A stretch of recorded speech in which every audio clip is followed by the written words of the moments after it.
you may have picked up from one of our other talks during the last month or so that Hurston's work fell out of use, fell out of understanding and publication for a number of decades. And it was Alice Walker whose research actually brought her back into publication.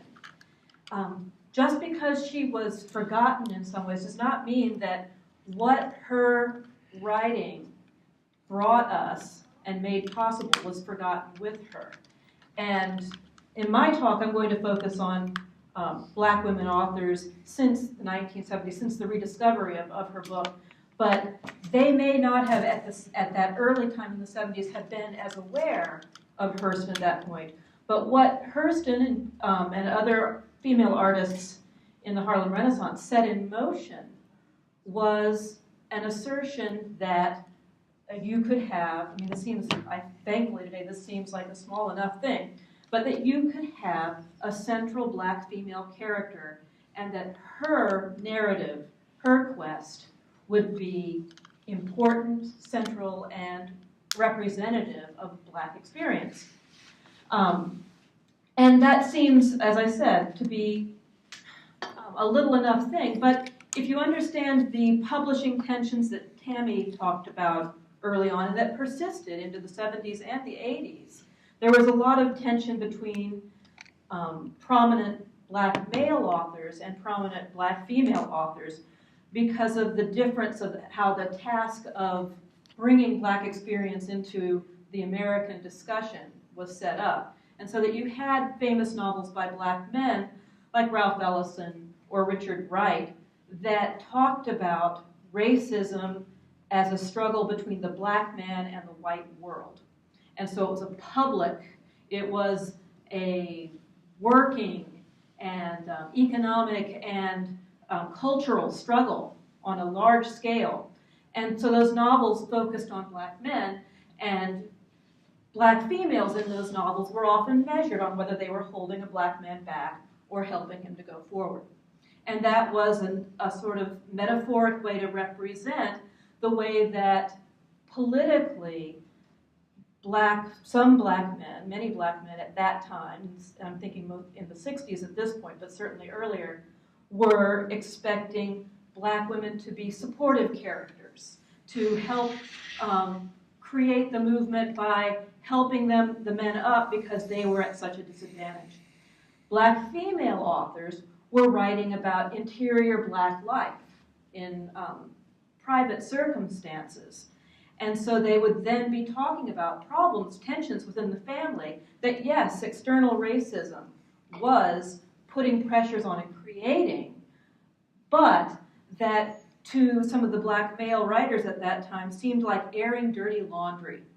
How dare you show domestic violence? How dare you show rape? How dare you show neglected children or the effects of poverty on tearing a Black family apart, when we are trying to assert the healthiness, the sanity, the quality of Black people. So that there was a real tension there that was not resolved happily. I think that tension somewhat still exists. Hurston I have to use this one, this is the real one. Whoops, and that's too far. It is touchy, isn't it? Hurston, in Their Eyes Were Watching God, has a character at one point say that the Black woman is the mule of the world. And that doesn't seem like a very empowering statement. And it's spoken by a character who doesn't feel particularly empowered. But I think that one of the things that Hurston particularly wanted to do was to, on the one hand, make that struggle visible and show its costs, that you're losing 50% of a people when you have one person, any person, under the yoke in a particular way. And at the same time, I think that she wanted to reveal that as well, that being the mule of the world has consequences. One of the things when I teach Black women writers that comes up all the time that I think is very conflicting for students is that there is a very powerful and persistent stereotype of the strong Black woman. Now, on the one hand, you say, what possible problem could you have with that? That's a positive image. On the other hand, my answer would be, is that then you have to say, well, what happens to the women who aren't strong? What happens to the people who can't be exceptional when they're faced with unfairness, when they're faced with violence? And sadly, most of us are not exceptional. And so violence and poverty and discrimination do force many people under. And she wants those to count as well.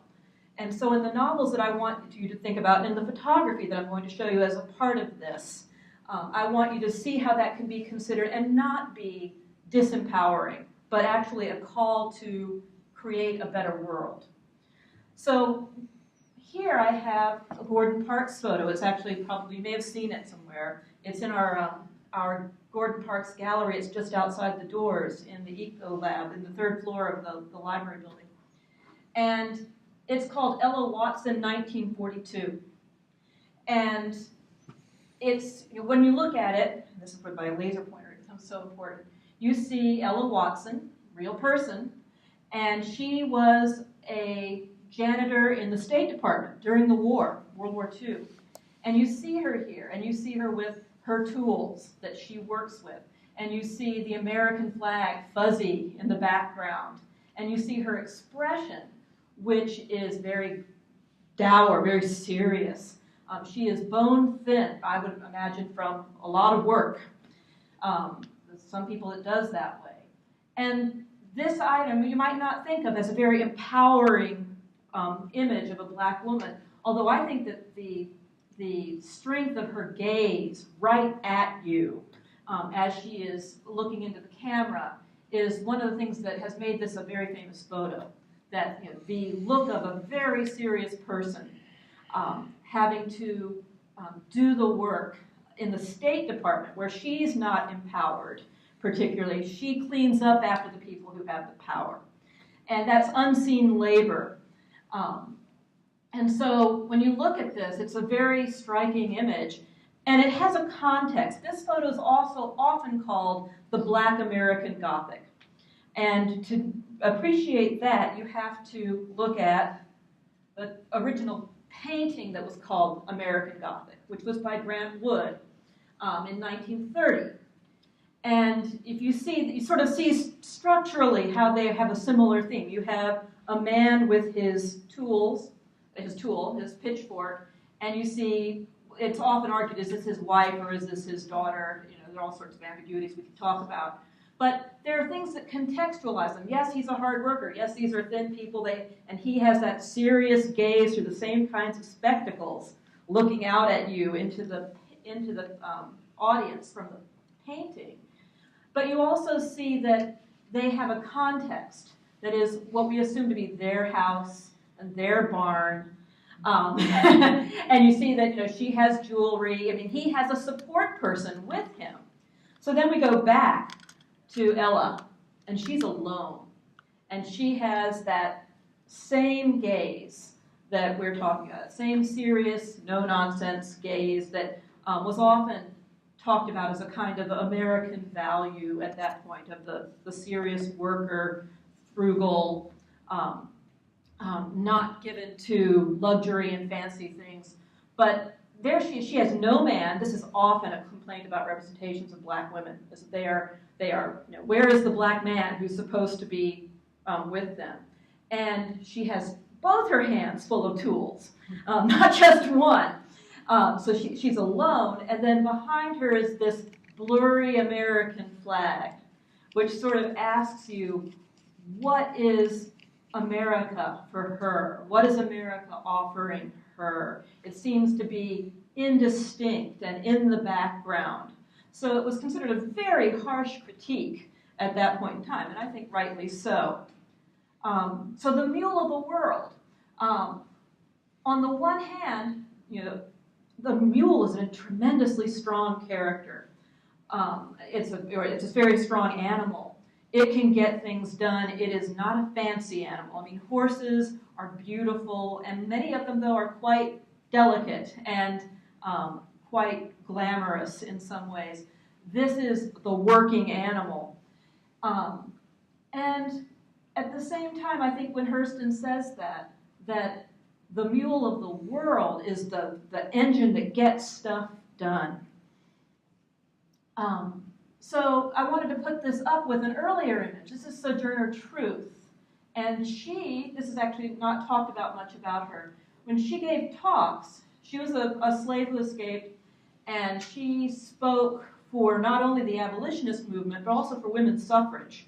And she often made very precise, acerbic comments to white suffragists about Ain't I a Woman? And she talked about in that Ain't I a Woman speech, which you may have heard of, that white women get handed out of carriages and they get told that they're too delicate to have the right to vote. They're too delicate to deal with the harsh responsibilities of governing the country, so they shouldn't vote. Men will take care of that for them.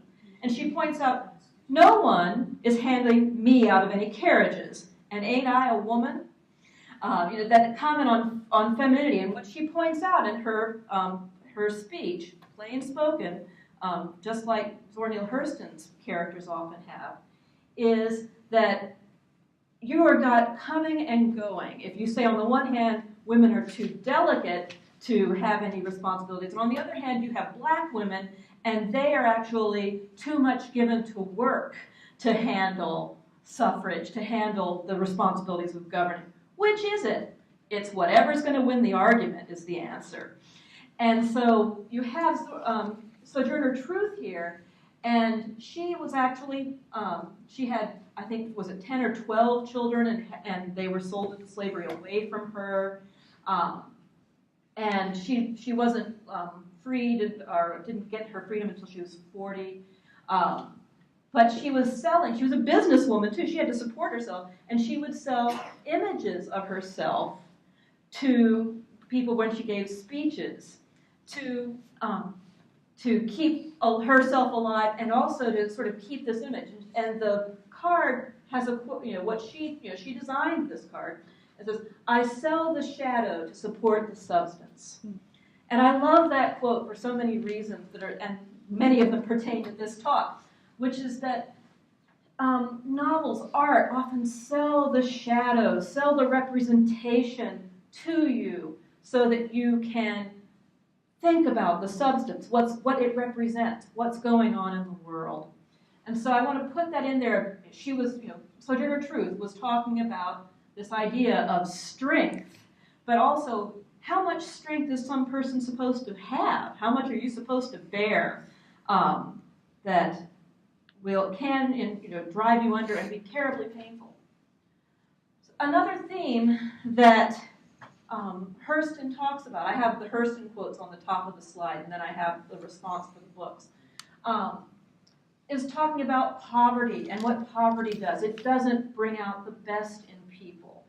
When there is scarcity, people will turn against each other, even if they're in the same boat, often especially if they're in the same boat, because those meager resources are theirs. And so she talks about that in, which one of these it is, I'll have to come back to it. I think this is In Their Eyes When Watching God. But I wanted to bring as my first novel for you to read, I think the second most taught book by an African-American woman in colleges, which is The Bluest Eye. How many of you have read it? There's always people who've read The Bluest Eye. And I would encourage you to go back to it again if it's been a while and look at it for a number of different things. But one of the things that when it was published in 1970 that I think it deserves credit for, on the one hand, it deserves credit for putting out the discussion in public of child sexual abuse, incest. That in 1970, people weren't really talking about that the way we do today. And so children weren't believed. The victimization was hidden because it was shameful, and it creates world upon world of pain. And Morrison's novel brings that into public discourse. But in doing so, in some ways, what got lost was that it was also a metaphor for what racism and poverty do to the innocent. And what it does in a community, that the victimization of Pecola when you look at it in here, Morrison talks about, through the narration of Claudia, who is a slightly better placed child in the novel. She's not in quite the trouble that Piccola is in The Bluest Eye. That the use of the lowest of the low, the most victimized, to make yourself feel that you're okay.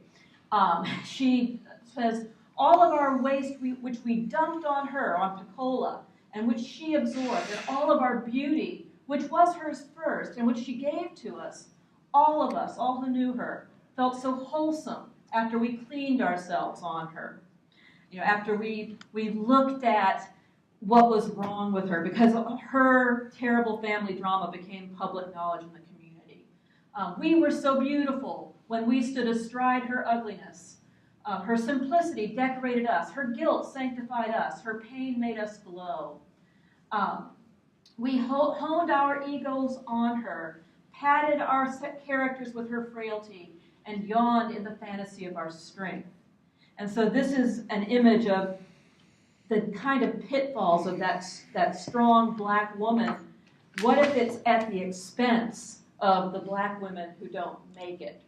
And it's a sophisticated point that I don't have time to really, sort of sketch out what it deserves here. But if you're reading The Bluest Eye in many ways picks up where Their Eyes Were Watching God leaves off. And even more so, I would argue, my favorite novel of all time, I would say that if there was one novel that I had to pick that changed my life, it would be Toni Morrison's Sula, which comes out in 1973.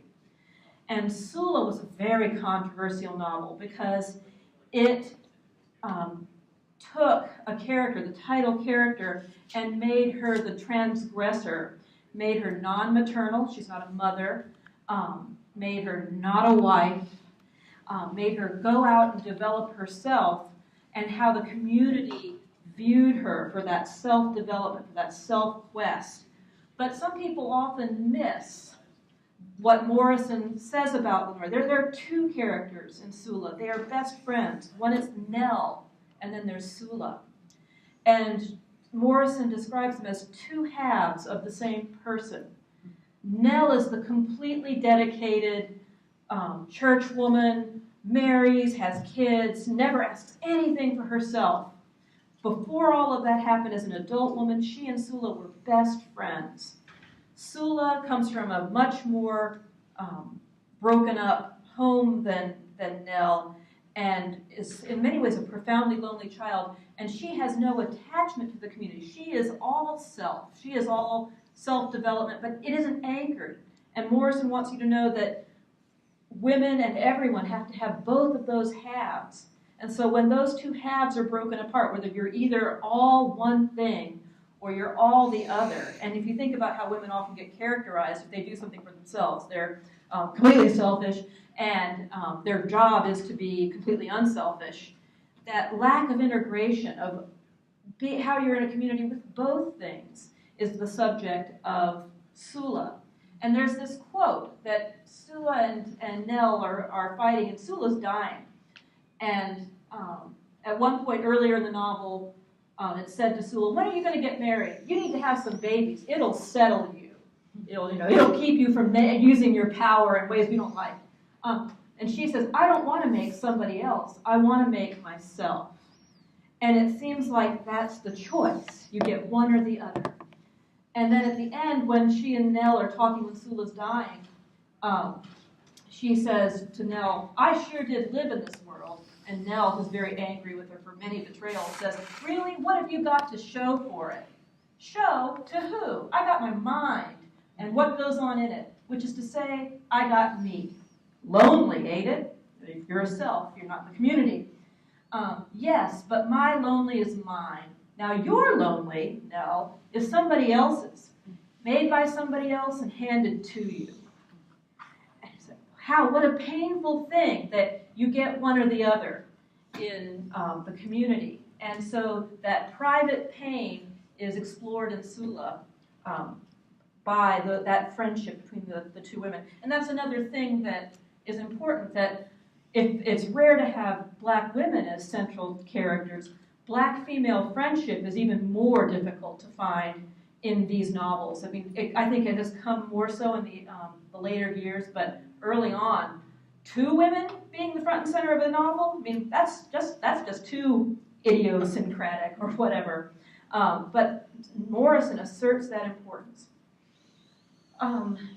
And Zora Neale Hurston's theme of no man may make another free, or woman or community either. Why does that have the same thing? Let me try, because I didn't really change the thing. Oh, let me go. We did that. I am not tragically colored is another theme in a different novel that we find from Alice Walker, who's the one who brought back Zora Neale Hurston to us. And that's from the one that Julie just talked about, and Tammy, that I'm blanking on now, even though I know it like the back of my hand. How to be a color. Yes, thank you. So I am not tragically colored. In Meridian, and these are all very difficult, painful novels, by the way, Meridian by Alice Walker, 1976, it looks at the character of Meridian goes to college. She is a single mother, or she was married. She's a mother, and she realizes at this point that she doesn't have what it takes to be a mother. She's a teen mother. And she has to actually give her child up for adoption because she is so close to abusing this child physically that she knows that she just cannot do it. And of course, her family turns on her, her community can't believe it. But college will take her, and that's what she always wanted. So she goes to this predominantly white college, and she meets a number of people, and it's set in the 60s. It's really Walker's discussion of the civil rights movement and what happened to her, but she wasn't a single mother. And within Meridian, she talks about a white woman named Lynn, who is very much somebody who wants to free us of oppression that's happening in the United States at this point in time. She wants to be good. She wants to have a racism-free world. But Lynn has to confront within herself her own racism. And I wanted you to pay attention to this quote because it talks about the objectification of the strong black woman or the beautiful black woman or the tragic black woman, all of that, by this character, this person who means well, but understands that she's objectifying that black woman. To Lynn, the black people of the South were art, capital A. This she begged forgiveness for and tried to hide, but it was no use. I will pay for this, she often warned herself, and yet she would stand perfectly still, and the sight of a black woman singing to herself in a tattered yellow dress, her voice rich and full of yearning, was always, God forgive her, black folks forgive her, the same weepy miracle that art always had for her. And you see sort of the kind of conflictedness here that is, on the one hand, one of the things that's so important, I think, about making sure that black women's stories are American literature. They're not just taught only to African Americans or only to black women or taught only by black scholars, but that everyone should have a share of this American story. If you're not careful, that admiration from a distance is an objectification that creates this beautiful image that you have expectations of, and it keeps you from the humanity, the frailty, and the real strengths, the individual strengths of that woman, of that person. So in Meridian, you have the female character, the black female character Meridian front and center, but one of the things that Meridian does is show you all these people in the movement and how they help or hinder her in her own liberation or in her effort to liberate her people. This is the real one. An artist that I would like to link you with for this is Roy DeCarava, who was active in the 40s and 50s. I am going to get more current in a few very short time here. This image is called Graduation. And you see here a black woman in a beautiful sort of formal dress with a tiara, and yet here she is, and she's, you know, at the graduate, she's had all these accomplishments, but where she's about to step, she's 2 steps away from shadow. She's, you know, there's garbage before her. There's, you know, she's surrounded by a destroyed building, and up here in the corner is this ad for a Chevrolet that you know, promises, you know, what you should have, and it has a white family smiling and laughing and leaving. I mean, I like that it's also going this way. You know, it's going out of her reach. This, you know, one image shows this kind of moment that's so crushing. For here's somebody ready with all the potential in the world, and she has such limitations ahead of her. What do we do with that potential and how it needs to be protected and nurtured, and the environment around it doesn't do that? Oops. Let's see. Really? Okay. And again, from Hurston, her theme, I feel myself most colored when I am thrown against a sharp white background. If you look at the novel Kindred by Octavia Butler, which is a wonderful book, it's about time travel. Octavia Butler was a brilliant sci-fi fantasy writer, and the book Kindred, you know, is just the most intricate, complex, but so readable book. In it, the woman Dana is an LA writer. She's married to a white man. It's 1976. It's the country's bicentennial, and she feels like things are pretty good. And you know, she has some tensions with her husband about when she gets to do her artistic work versus when he gets to do his. But they're working. That's got to be a personal problem, right? And what happens in the story is that she finds herself all of a sudden whisked back to 1831, I believe. And she's confronted with this boy who's about to get killed in some way, and she rescues him. And then she's sort of popped back into 1970s Los Angeles. She finds out over a series of time that that is her white ancestor.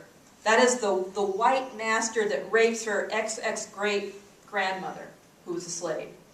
And she keeps getting called back, this is the plot device, to rescue him, because if he dies before that rape, her line dies out, and so she would cease to exist.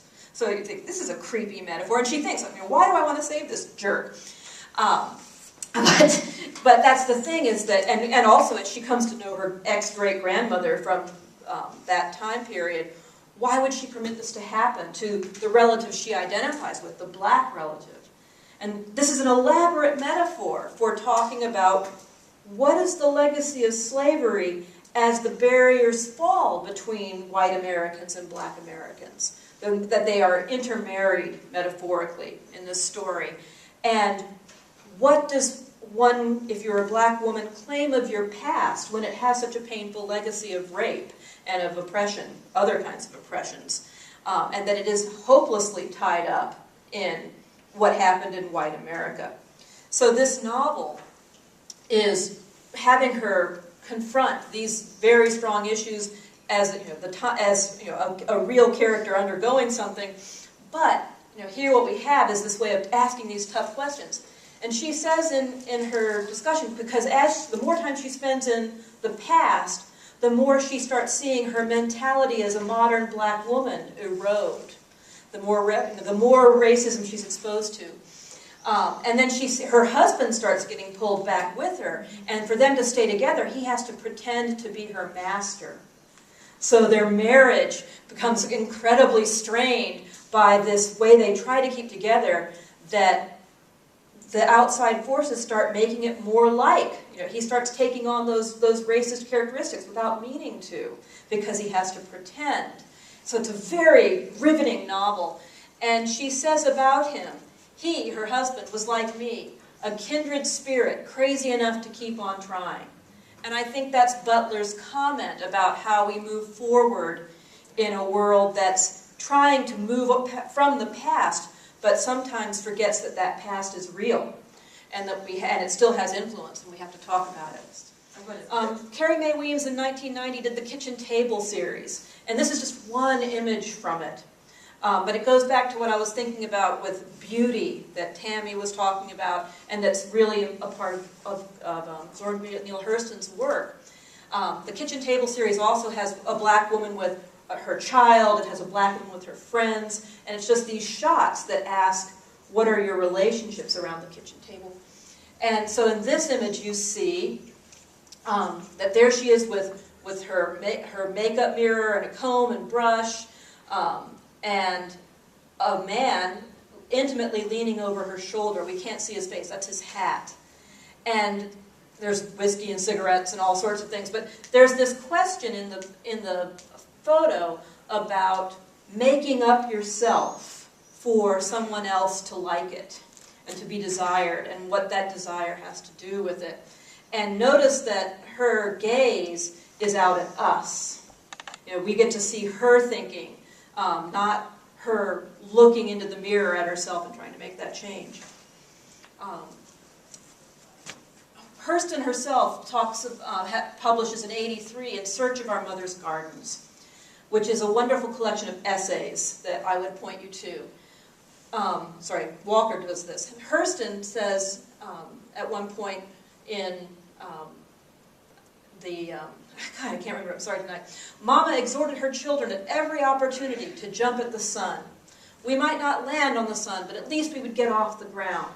And so Hurston always asserts for herself in her stories that she was nurtured, that she was loved, and that she was encouraged to excel. But Walker wants to, that strength, that's wonderful. I wish we all had this. But Walker, in her quote, wants to talk about the women who didn't make it. And she talks about her grandmother and great-grandmother, and they kept these gardens, even though they toiled all day. These gardens were their art. It was what they had control over. It was what they were able to do with. But at the same time, they were so damaged by the institutional racism and how it kept them from being real genius artists, perhaps. That the breakage and the loss, she wants us to think about what did it mean for a black woman to be an artist in our grandmother's time. It was a question with an answer cruel enough to stop the blood. And so from this, Walker wants us to look at the past and where we would say, oh, well, they let themselves be enslaved, or they let themselves be victimized. To say, no, think about it, and then hold your own creativity that much tighter. And I'll conclude with this image that I want you to think about. This is Lorna Simpson, another black female photographer. And this is a series called Chess. And in that, there are other images which have just the woman alone looking at chessboards. But I want you to think about this, all the possible choices that a black woman has today about who is she going to be, what is she going to do. And Simpson, in this piece, has a kind of merging going on around this circle. This is also a black woman, but she's dressed in a suit, she's got a mustache.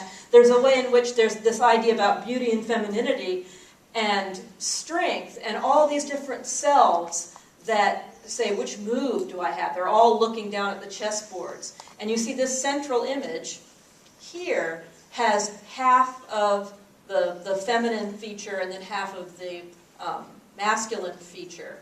And that's in the same position as we are as viewers of the photo. You've got to integrate yourself, but there are these questions within it about what choices do you have? What kinds of strength do you have to deal with? What kinds of issues with being beautiful, being an admired, possibly objectified, beautiful woman singing in a tattered yellow dress and being thought art, and then being an artist yourself. All of these things are still in play today in these artists that have taken on Hurston's themes and in the writers who have carried those questions even further. So I have for you a handout that gives you the novels I talked about, plus a few more, and then photographers that you are welcome to look up and see on our LibGuide. Thank you.